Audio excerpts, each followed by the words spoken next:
억울한 일을 만나 어려움을 당해보셨나요? 우리는 나의 잘못이 아닌 일로 고통을 받게 되면 남을 탓하고 원망하기 쉽습니다. 갑자기 만난 어려운 상황도 선하신 하나님의 섭리 안에 있다고 믿는 것은 쉽지 않은 일입니다. 정의로운 길을 가려다가 자신과 가족까지 고문을 당하면서 누구도 원망하지 않고 오히려 하나님의 사랑을 깊이 삶에 새긴 믿음의 선배, 바로 주기철 목사님입니다. 당시 조선은 고종 황제가 즉위하면서 국호를 대한제국으로 바꾸고 일본인들에 의해 시해된 민비를 명성황후로 봉하여 국장을 치렀습니다. 하지만 이런 노력에도 불구하고 조선은 일제 앞에 여전히 풍전등화와 같은 나약한 나라였습니다. 주기철 목사님은 어린 시절 남강 이승훈 선생님이 계신 청주의 오산학교에서 공부하며 민족을 살리려면 단순한 애국심을 넘어 철저한 신앙 위에 민족의식을 가져야 한다는 것을 배웠습니다. 주기철 목사님은 본래 기복이라는 이름으로 불렸습니다. 하지만 기복의 복자가 너무 자기만 복을 받겠다는 이기적인 의미를 가졌다고 생각하여 기독교를 철저히 지킨다는 뜻의 기철로 이름을 바꿨습니다. 성씨인 불글주까지 이어 해석하면 피로써 신앙을 지킨다는 뜻입니다.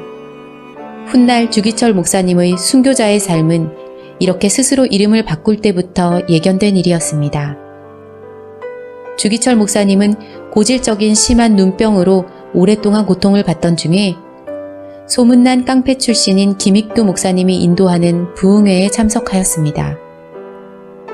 부흥회의 뜨거운 열기 속에서 수많은 사람이 회심하는 모습을 목격하면서 주기철 목사님은 나는 왜 저렇게 되지 않는가 고민했습니다. 당시 김익두 목사님의 설교입니다. 장님으로 하여금 눈을 뜨게 하는 것은 내가 아니라 예수님이요. 앉은뱅이로 하여금 일어서게 하는 것도 예수의 이름으로 성령이 하시는 일입니다. 김익두는 없소. 난 마른 막대기만도 못한 사람이요. 이 말을 듣는 순간 주 목사님은 자신의 교만이 두터운 빗장이 되어 마음문을 닫아 걸고 있음을 깨달았습니다. 그리고 대성통곡하며 회심하게 되었습니다. 주기철 목사님은 이후로 신학을 공부하고 영혼을 구원하는 일에 삶을 걸기로 작정했습니다. 이미 가정을 꾸리고 자식까지 둔 상황이었지만 주변의 반대와 염려에도 주 목사님의 굳은 결심은 꺾이지 않았습니다. 평양신학교에 입학하여 밤낮으로 공부하고 목회자가 없는 전국의 교회를 돌며 섬기던 주기철 목사님은 1925년 평양신학교를 졸업하고 목사가 되었는데 이때 그의 나이 30이었습니다. 1923년 일본에서는 대지진이 일어났는데 이 혼란을 틈타 일본 경찰을 비롯한 군부는 조선인들이 폭동을 일으켜 일본인들을 약탈하고 살해한다는 유언비어를 퍼뜨렸고 애꿎은 조선인들을 잔혹하게 살상했습니다. 동시에 전국 각지에 일본의 조상과 왕을 모신 신사를 세워 의무적으로 제사를 지내도록 했는데 서울에서도 남산 중턱에 신궁을 짓고 조선인들에게 참배할 것을 강요했습니다. 평양 산정현교회를 담임하던 주기철 목사님은 신사참배를 단호히 반대하였지만 산정현교회가 소속된 교단과 평북노회는 신사참배를 하기로 결의했습니다. 이에 반발하던 주기철 목사님은 헌병대의 집중 감시 대상이 되었고 결국 체포되어 감옥에 갇혔습니다. 일본 당국은 잠깐의 의례적인 목례조차도 거부하던 주기철 목사님을 더 이상 감옥에 두고 고문 협박했다가는 더 큰 문제가 일어날 수 있다고 판단하여 일시적으로 석방했습니다. 목사님은 석방 후 2천여 명이 몰려와 발 디딜 틈도 없는 산정현교회에서 집회를 인도했습니다. 그리고 그 자리에서 5가지 결의에 찬 기도 제목을 선포했습니다. 첫째, 죽음의 권세를 이기게 하여 주시옵소서. 둘째, 긴 고난을 견디게 하여 주시옵소서. 셋째, 노모와 처자와 교우를 주님께 부탁합니다.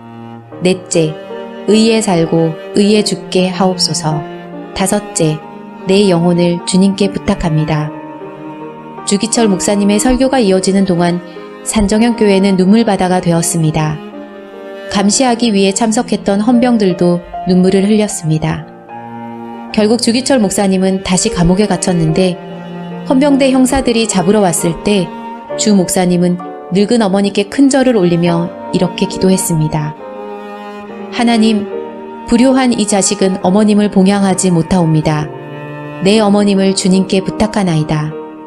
불효한 자식의 봉양보다 자비하신 주님의 보호하심이 나을 줄 믿고 내 어머님을 주님께 부탁하옵고 이 몸은 주님의 자치 따라가겠나이다. 악랄한 일제 헌병은 주 목사님의 가족을 경찰서로 데려와 목사님에게 고문을 가하는 장면을 직접 보여주었습니다. 이를 보며 어머니는 실신했고 9살 난 막내 아들은 실어증에 걸렸습니다. 다른 아들들도 모두 퇴학을 당하여 곳곳으로 떠도는 신세가 되었습니다. 혹독한 고문을 감내하는 주기철 목사님을 바라보며 일본인 검사가 물었습니다. 도대체 당신의 하나님은 어떤 존재이기에 무슨 힘으로 당신을 이렇게 힘든 고문에서 이기게 하는 거요? 주기철 목사님의 대답입니다. 이 고문은 당신들의 매질이 아니요 우리 민족의 잘못으로 하나님께 매를 맞고 있는 것이요. 하나님은 사랑하지 않는 자에게는 매를 주지 않소. 조선을 사랑하시기에 조선교회가 일본 우상 앞에 무릎 꿇은 것을 슬퍼하시면서 조선이 눈을 뜨라고 매를 주시는 거요. 나는 일본에 항거하거나 반항하는 것이 아니요. 나를 사랑하는 내 생명이신 예수 그리스도를 따라가고 있을 뿐이요. 그로부터 얼마 후 주기철 목사님은 형장에서 하늘나라로 떠났습니다.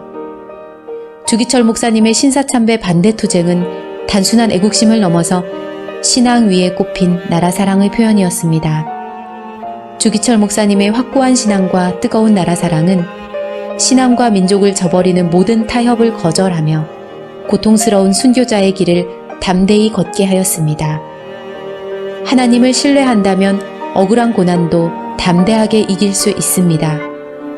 이것이 참된 믿음의 길이며 모든 믿는 자에게 주시는 하나님의 능력입니다. 고난 가운데 원망보다 먼저 하나님의 큰 뜻을 묵상하는 우리가 되길 기도합니다.